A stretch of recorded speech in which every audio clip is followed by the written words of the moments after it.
Savoir différencier aire et périmètre est une capacité importante à acquérir en 6e pour contribuer à relier les aspects géométriques et numériques des formules d'aire et de périmètre. Cabri Factory propose 3 activités sur ce thème. En voici une qui est à utiliser au début d'un tel travail de différenciation, le cahier « Gagner en aire ». 2 polygones verts et bleus de même aire et même périmètre, mais de formes différentes, sont donnés.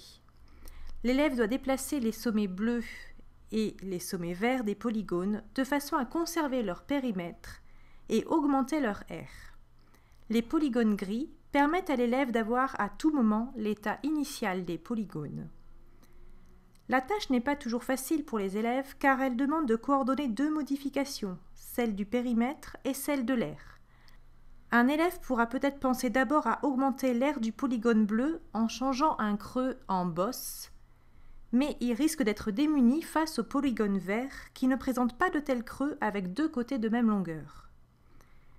S'il valide en ne répondant pas pour le polygone vert, il peut accéder à une aide qui propose la symétrie axiale comme moyen de conserver une somme de longueur. De retour dans la page d'activité, il peut utiliser cette aide directement sur le polygone vert, sur le creux en haut à gauche.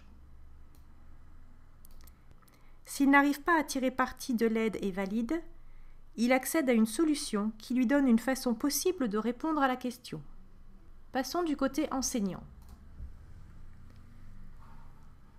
L'enseignant peut changer les conditions et demander par exemple de conserver le périmètre, mais d'avoir une aire plus petite. Voici une solution possible dans ce cas à partir des polygones donnés.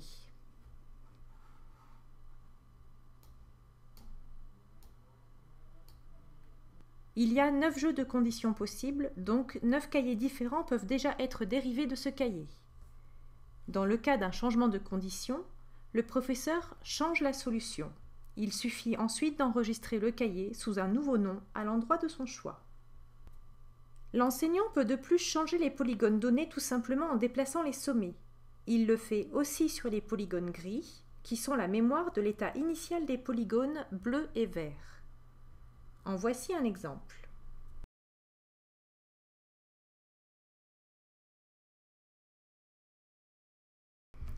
Ce cahier peut donc être paramétré de multiples façons pour que les élèves abandonnent la conception erronée de la monotonie de l'aire par rapport au périmètre ou de celle du périmètre par rapport à l'aire. C'est aussi l'occasion pour eux de calculer des périmètres et des aires par pavage.